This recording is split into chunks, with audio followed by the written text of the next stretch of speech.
All right, whenever you're ready, let me know. Okay. Hit record.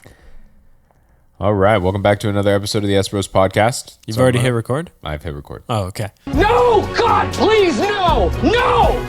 No! No! I'm Armando, I'm Aaron. Welcome back. and we just got done watching the first episode of the first season of the live-action Avatar: The Last Airbender. Avatar: The Last Airbender. Yes. Thank you, Netflix. All right, so I am going to ask my brother first because I want to know how he felt about the show. How do you feel about the show, dude? Why do you want to ask me first? Because you're a much bigger fan than I am. And you want to know my honest opinion. I want to know your honest opinion. You let me know the things that you did. Yeah, just tell me what your thoughts about it overall were. Don't tell me the critiques. Just tell me what you thought overall. Overall,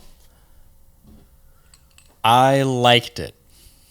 Overall, I thought it was different enough that it brought much depending on your perspective, much desired context to some lore.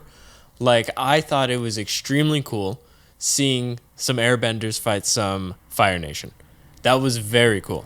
I thought the opening was really cool and strong with the earthbender that was in the streets.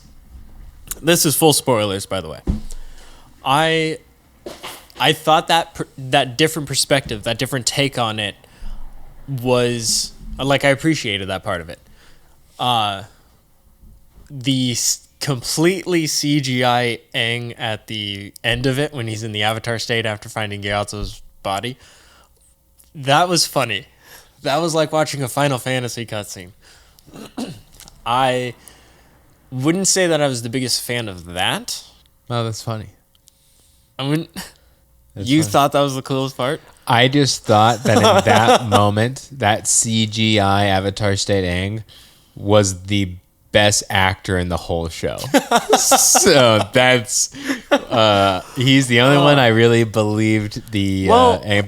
But hey, Because hey, you're not wrong, but I kind of liked the way that the kids were acting. Like, they were kids. Yes, Aang is a little stiff. all of them are. He's a little stiff.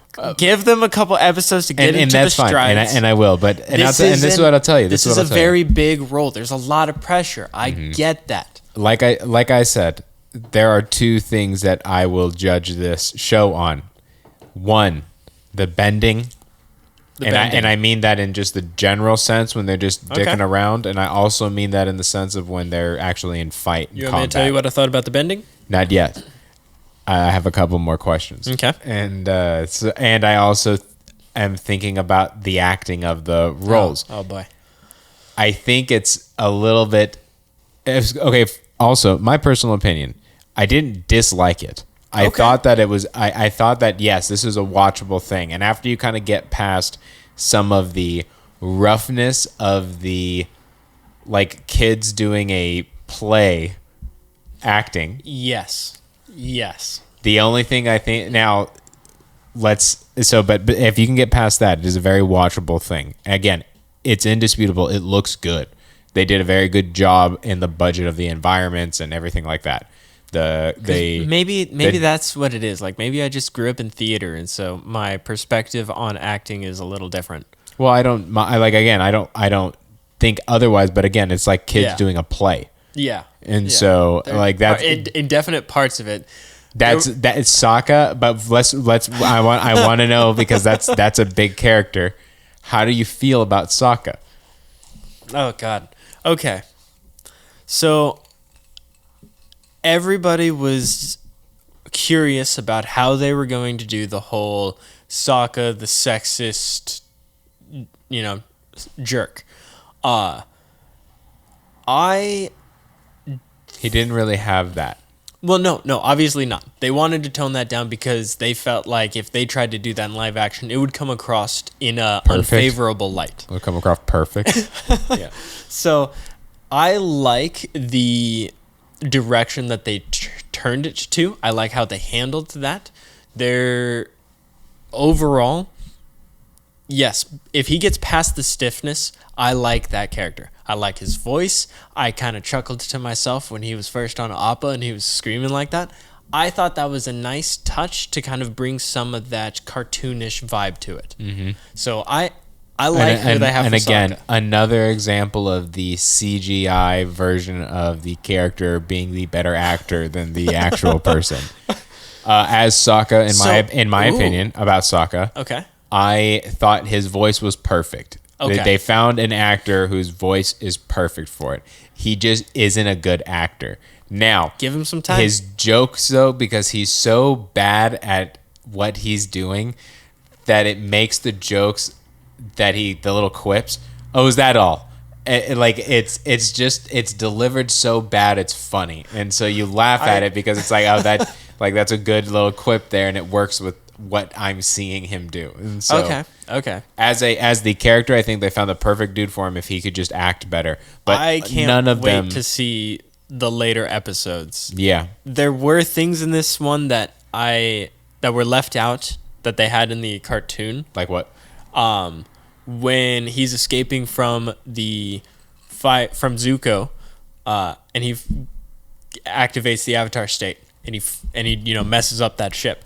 So I really liked that demonstration of power when Sokka really believed, like, whoa, this kid's the Avatar. And then when Katara is seeing him bend water, like, I believe that is an important moment that happens when she is just along this whole journey from start to finish, witnessing how powerful of a bender Aang really is, and then what he is to become in order to save the world.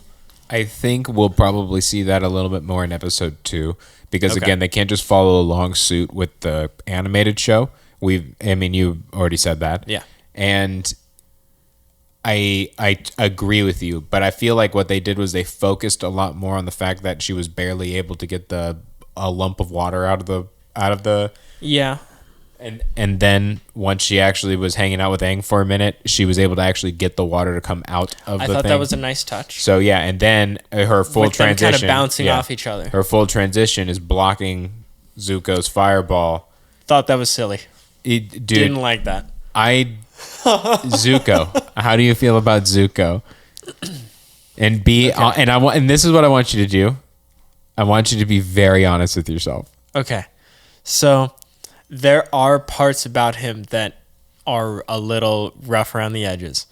Obviously, Dante Bosco did just such a... Dude, Rufio for life, bro. Rufio for life. He did such a phenomenal job that it almost can't even be touched. With that, dude, that's a Rufio. That was a nice rooster. That was a nice rooster. Thank you. With that being said, I think that he fits in with the cast that they have. Yes. Okay. So, is he the perfect Zuko? Definitely better than Dev Patel. Anything could be better than that. First off, do not talk crap on Dev Patel. He does not do wrong. It's the writing and what his direction is, okay? Anyways, I think that he fits in nicely with the group. Having him and Sokka... They should have just had Dev Patel and as Zuko. Everybody else's character... They just brought him over. Gave him another chance. Yeah.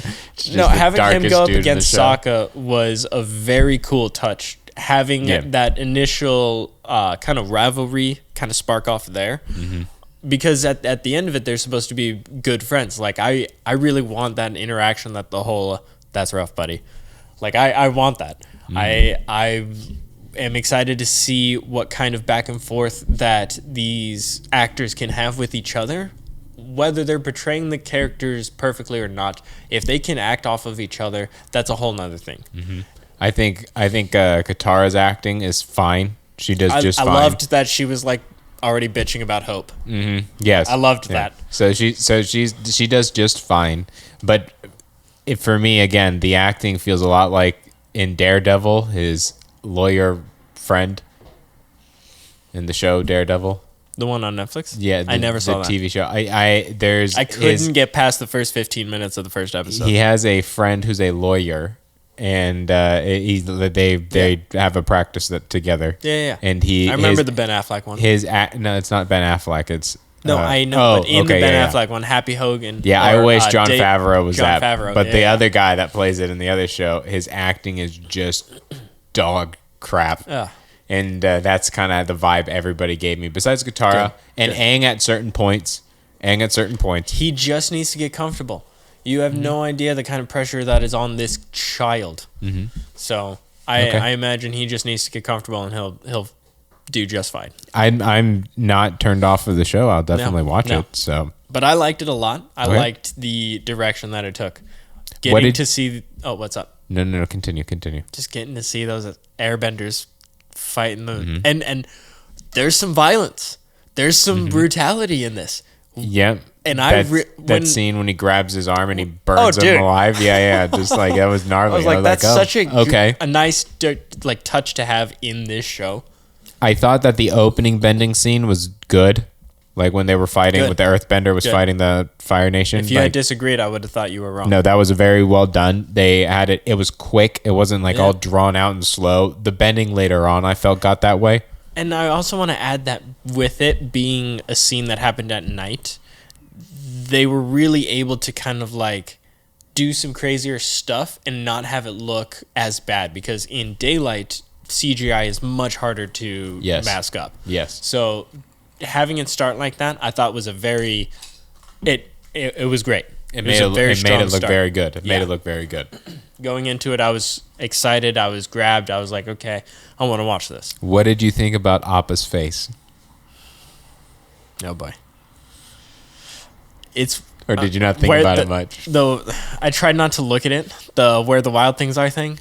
Just in my subconscious, I'm programmed to be scared of those things. I didn't expect him to have that. To be face. A little For some reason, I wasn't emotive. I didn't expect him to have like a personality, like a person's face. You're just like, oh my god, dude, what the heck is that? Like, yeah, it was freaky, dude. I don't know. Oh, it'll be like there are gonna be parts that I am very excited to see how they do in this show.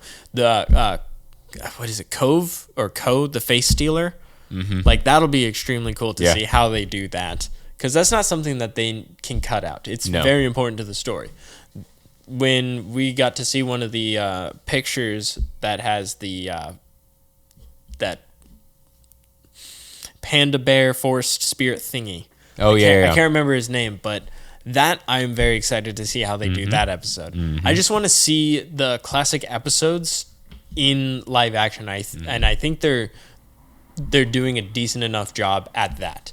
The story is fluid enough to like follow, and it makes sense. Mm-hmm. The things that I know have to be CGI, I'm excited to see, because again, it looks very, very good. Now, okay, well, hold on. Yeah. Actually, no, that was rude. What were you gonna say? Mine was gonna steer it in a whole tangent, but so, do you think that they should have just done the Beowulf thing? Yes. Okay. I kind of agree with that, because, as weird as it was to have that CGI Aang, it's not like that was a bad moment. It just, I don't believe that blended as well as they wanted it to. Mm-hmm. To where as soon as he cut back, or, when you focus on a face like that, and they didn't even show Aang, jacking up the Fire Nation ship. No. How is that going to get trashed? Are they going to have the Kyoshi warriors destroy that ship, and then that's what's going to happen? Not a clue. What did you think about the intro? The prologue, the whole introduction of... I thought it was all right. I didn't have anything against it. Yeah. I thought it was... I thought it was all right. I thought it was really funny when Grand started saying the original opening. Yes, good fan service. I'm all right with that. The part that I want to know is, how do you feel about Aang's whimsical flying ability? Oh God. Like it's every time he did it, I was like, oh, that's weird. Gay. It's weird. Yeah. It's a little too. There's no reason he needs to fly like that. No, why don't they just give him a little airball thing? Like and Well, plus they're- also that was my question. Does he do that flying thing? Like he doesn't even need his broom thing at that point. He's basically just flying around. Now, there's a lot of lore around the whole airbenders being able to fly thing. Okay. And how it goes is they were able to do that. All airbenders were able to fly when they had no earthly attachments. But when the sky bisons were introduced into their culture, they had an earthly attachment. So they then kind of forgot the ability to fly. Aang being able to fly in this, I don't necessarily like that. But I kind of understand. But because you understand like- the lore behind it. Like back in the day when the air nomads were high in their prime and stuff, he probably was just a happier person, and being this airbending prodigy I can stretch it enough to see You would translate that happiness to the ability to have no earthly attachment instead, because clearly to be a little looser with because that. clearly he has only earthly attachments. He has earthly attachments. Yeah, it's all about his friends hanging out. It's Yeah. about him and how he feels because he's And scared, which and is so not now- that any of that's unjustifiable. Obviously, he's a child in this, but But when you're a child, you don't really think about things as something that could end. It's just that the things that are there. yeah, And so with him in the prime of the air nomads, what time is it? yeah, it's 16 minutes. Okay, I'm going to edit that out. You're coughing. Yeah, my coughing. Oh, Anyways, who cares, dude? Clear your throat. This is real raw pod, dude. Go for it. real Rod Pod. So when he's in the height of the air nomads, I was kind of viewing that as him just being happy as being light, not really Blissfully happy, yes. blissfully happy. That's a good way to put that. And so now that everything has been taken away from him, that's almost cemented the attachment that has brought him to the world. So we'll see if he continues this ability to fly, and my theory is just completely shot out the window. But oh no, because at the time when he flew, he did not know that his friends were all dead. He didn't know how long he'd been in there. So yeah, Yeah. okay, I could still see that. So we'll see. But I could be completely wrong. Yeah, they could just have him doing that. Yeah. And Which I think is just weird. yeah, I didn't like that part at all. I don't like Aang having the ability to fly. The glider is the important part. If he can fly, what's the point of the glider? And then the other part, the air bending. The air when bending. they did the air bending, the fogginess stays too long, in my opinion, because then it's Okay. like there's some weird vapor in the sky that they're bending. You cannot do. They did that as best they could. Right, Because you can't show. How do you show that they're blowing air out of their hands without Yeah. it just looking dumb? Like, Well, not necessarily just that perspective. Think about it the other way. Like, if you're trying to think about it from a realistic point of view, what would it look like to have air moving so much that it, like, strong enough that it could move an object? I don't think it would leave residual. That's my only part. You don't think I don't. something powerful enough to move an object would leave a residual? It'd be so Or instantaneous and quick. Or be visible? It'd be so instantaneous and quick that as soon as it stopped being that power, I don't think you'd be able to visualize that at all. Well, depending on because the air, it's not like the particles around it are just staying stagnant. They're moving with the air current. So maybe it's all just depending on the area. Maybe in the Earth Kingdom, there's going to be more plumes. Well, again, because this was also when Aang was doing his air bending. They just don't. They don't have. They got it close, but they don't have it down. And again, this is my critique because I'm Yeah. not Yeah, just the not outside. slobbing on the knob of that Avatar: The So- Last Airbender. I'd say my ultimate point of view is on and where this show stands is it's nice to see a live action adaptation that is taking it seriously. It's nice to yeah. It's nice to see more and a different perspective of the events that we grew up loving. Yeah, I can agree with that. I like that part a lot. That's essentially what this is. It's just, because you play video games that are of a movie, or you play sequels of a video games, and sometimes they look different in how they were animated and stuff. And so I mean, prime example is the animated movie for Dante's Inferno. Different circles of hell in that animation is done by a different animation company, and so it looks different. Okay. And so it's really cool to the way that switches, but Lost your point. I totally lost my point. It's all right. Yeah, I appreciate Dante's Inferno also, but That's we're great. talking about Avatar: The Last Airbender. We're talking about Avatar. Not a guy going through hell looking for Beatrice. Beatrice. Nah, damn, totally lost my point. What was I talking about? I don't know. Were you not paying attention? I mean, kind of towards like at the beginning, but then you started going off on Dante's Inferno, and I was like, I was worried about bringing that up because I didn't want to lose my point. You lost me, and I was exactly like, what okay, hold on, where are you equating this to? So- And like, I'm gonna remember what your point was to all that. Yeah. Anyway, but it's okay. It'll come to you. It'll come to you. So then, let me ask you this, because we're gonna get back to the show. Here, just pause it. No, I don't need to pause it. Pause it. This We is can raw go pod. back. There's no reason. Yeah, Oh, no. Oh, so you can figure out what you were So I talking can about. Okay. All right, Okay. we're All back, right. and now hold on. We rewound, and Aaron figured out what he was talking about. So recap us. What the hell were you talking about? Essentially, my point of view is it is nice to see a different perspective, because if there's ever more than one media thing about a franchise or about a story, it's usually in a different style. It's usually in a different looking form. And so that's essentially how I'm viewing this. It's Like just as a different looking thing. Yes, And so I can it's, agree with that. It's nice to get more It's like a Halo show. Yeah, it's like to get which they did something in the most recent episode that I got to talk to you about. But we're talking about Avatar. Did we watch the first episode? No, Oh, no. okay, But in we a watched it. in a recent episode of Halo, they killed Keys. Okay, we'll see. Well, whatever. Hold on. Anyways, Yeah. it's just I like seeing more of this world, getting an expanded lore of this world. The comics I didn't really like. I didn't think that the animation on the comics, like it felt too off for me. It was like how you go from the Clone Wars to Rebels. Like it just seemed a little like too different to be an actual continuation, which is a wonderful opportunity to bring up how the original creators, when they left very early on Yes. of this project, they actually went back to an animation studio to work on an adult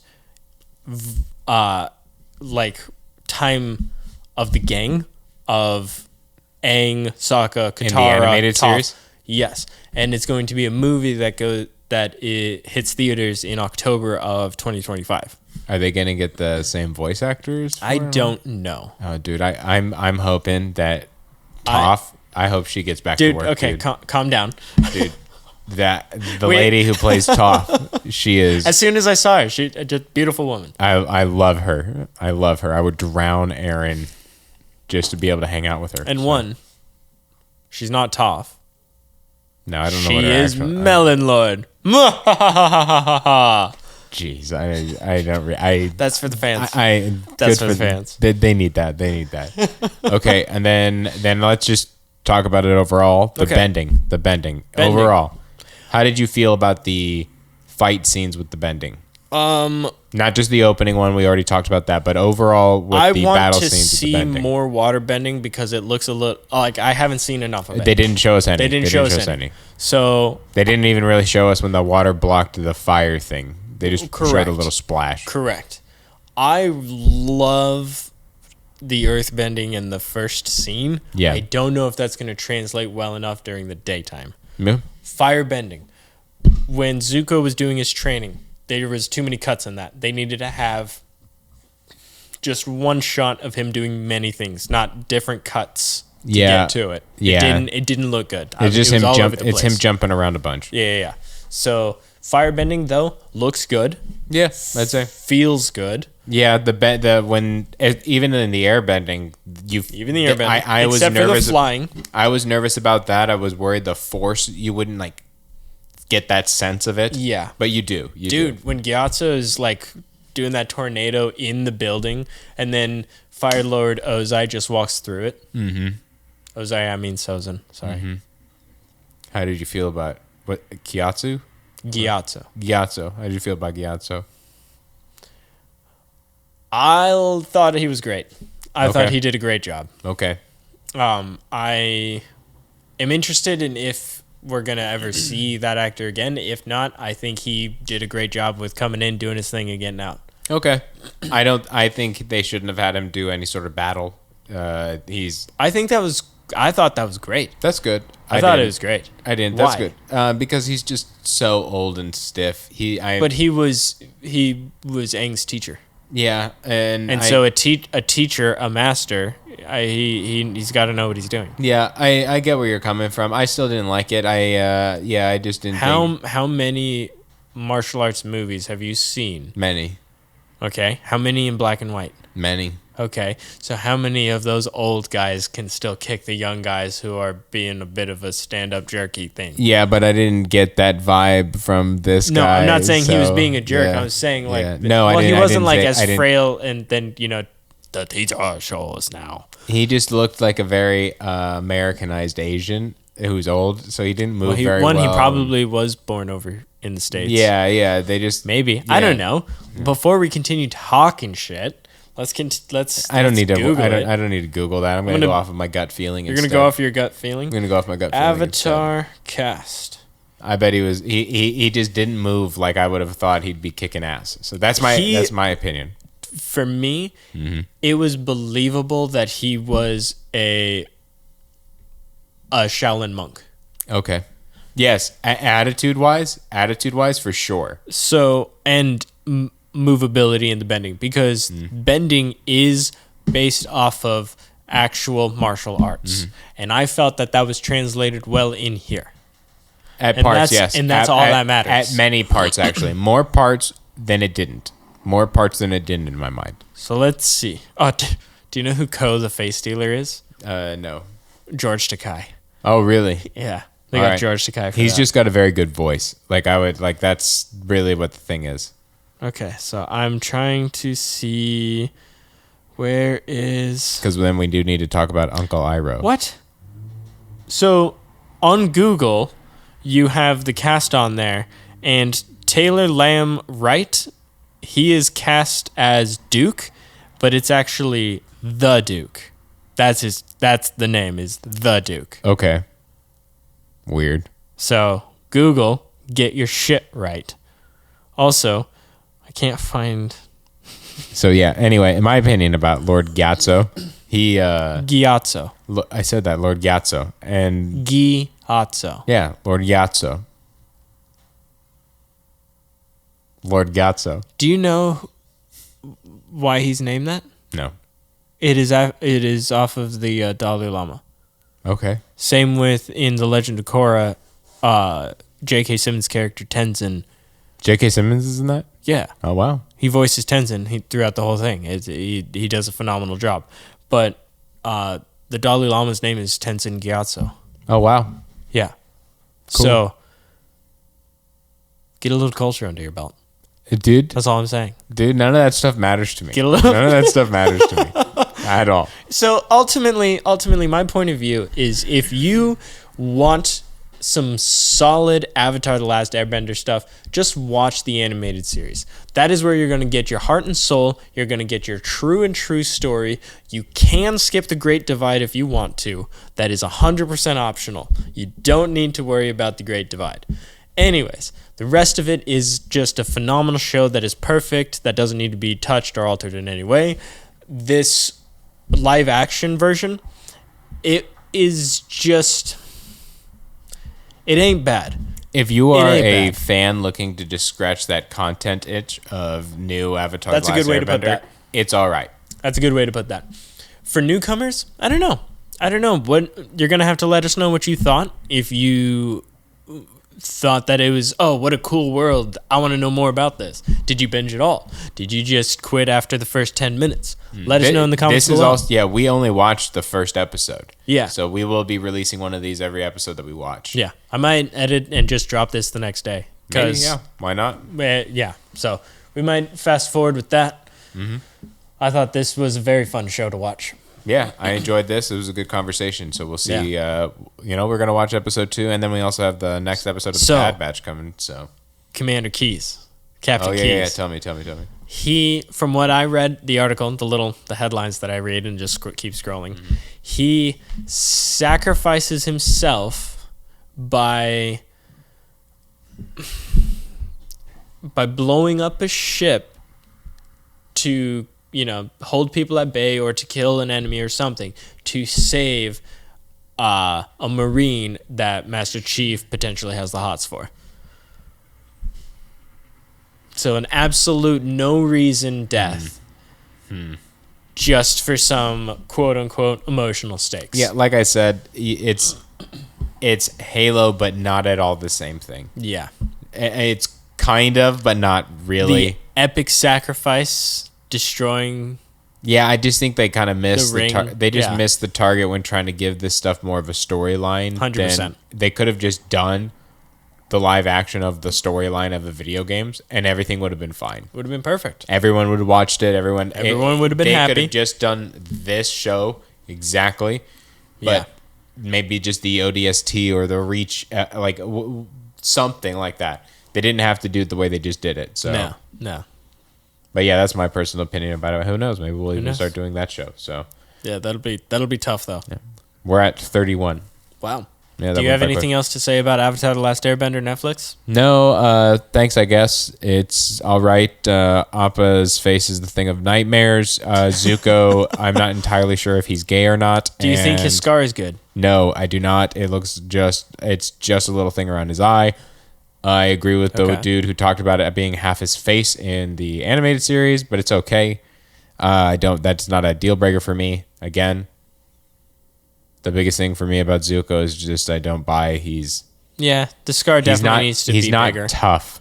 I don't buy. No, he's a 14-year-old kid. Yeah. In the show, in the animated show, I will say that Zuko seems older. too tough. He seems older and too tough. He's just a 14-year-old kid who's really good at firebending, who's really good at fighting and all that stuff. He has obsessed over this and honed his body into a weapon and stuff, but he's still a kid. Yeah, but they're all just kids. Yeah, but Zuko, you don't think he'd be in a different tier because he's been sailing the world for however long? Mentally, yeah, and emotionally, he's still going to be where his age is at. Physically, kind of. No, physically, he's going to be elevated. I don't think that's necessarily true. It's like the kids in high school who got into mushrooms too soon. Like there are kids that become adults very quickly.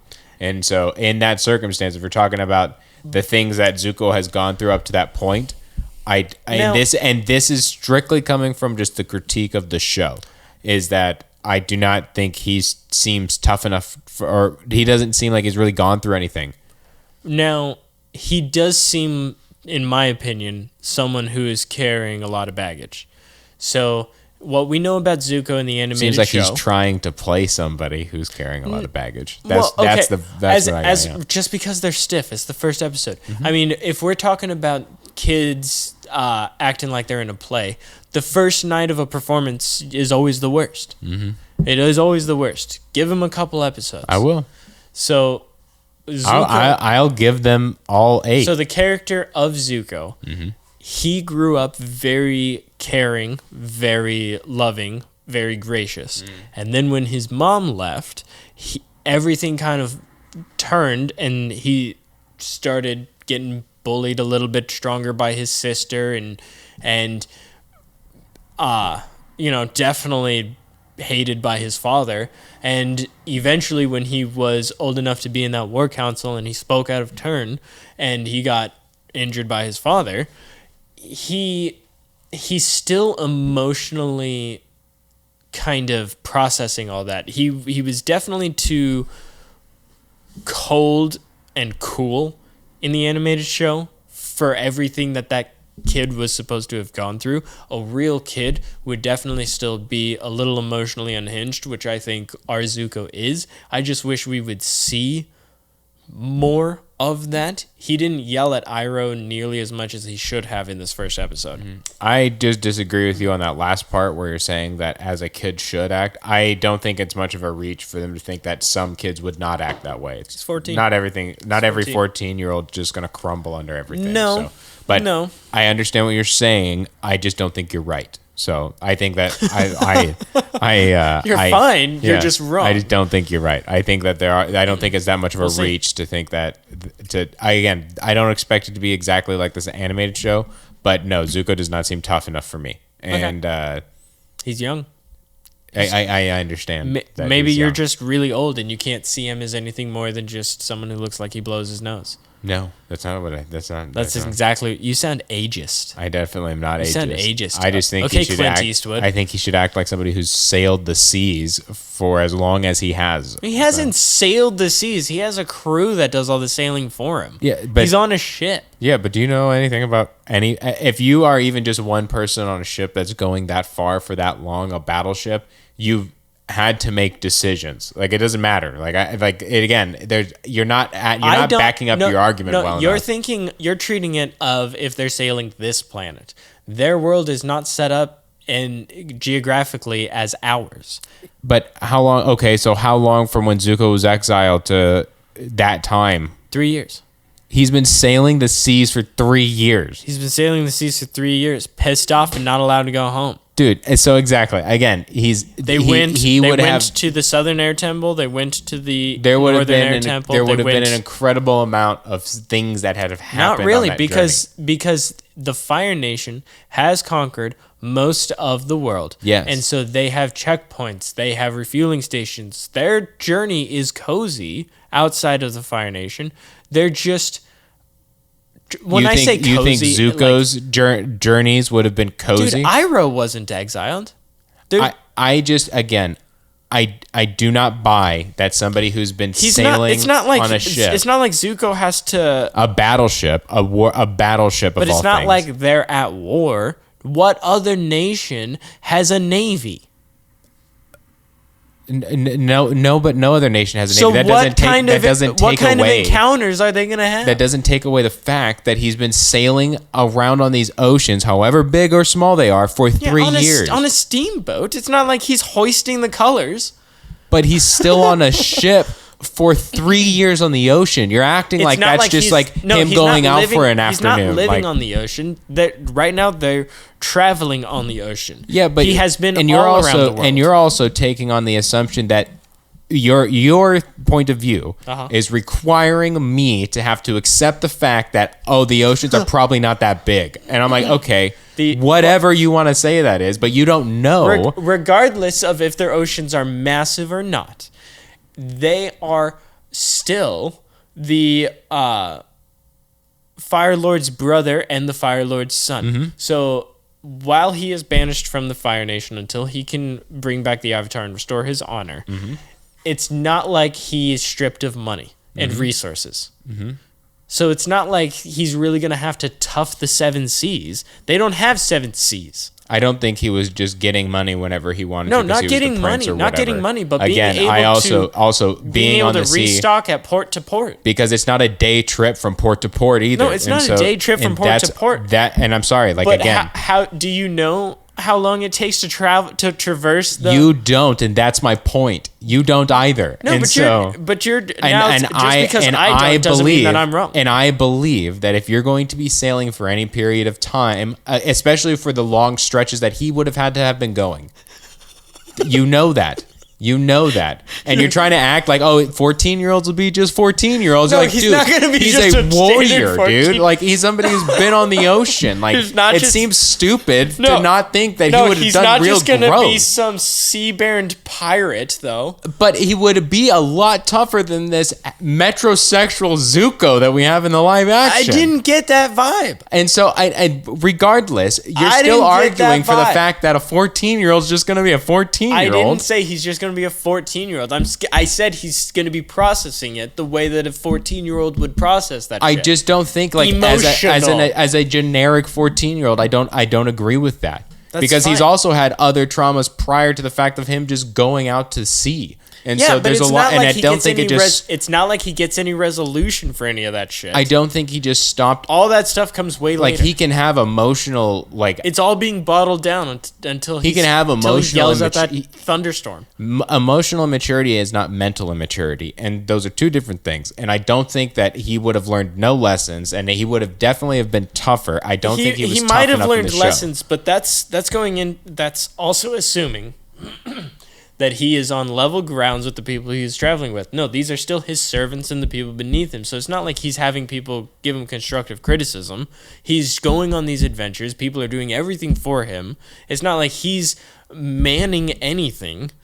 Iroh isn't doing any of that either. And it's not like he's babying him, but he's also not like... But Iroh's also spent his entire life basically on ships, sailing and conquering lands and stuff like that. I didn't get the fact that Iroh... Well... Iroh is that'll I want to see more of Iroh. I kind of liked the fact that he had a little conversation with Aang. Well, yeah. Did you? I agree. I think so. I don't have anything against who they chose to play Iroh. No. I thought he was good. Mm-hmm. I want to see more. We'll see. We'll see how that ends up going. Yeah. And we'll see what episode 2 brings and what kind of arguments that those and what kind of. We'll see where Aaron's opinion is terribly incorrect. Let's see if we can have an argument about the physics of the slidey mail system that they have. We'll see how that looks in general anyway. When they're hanging out with Boomy, which, oh God, that's going to be... I already know that's going to be rough. It's not. I didn't like him in the trailer. The trailer, he's just like a plump, kind of, like got some muscles old man. Yeah. And the big reveal with Boomy was the fact that he was this jacked old man. Yeah. They shouldn't have shown us that part. No, not at all.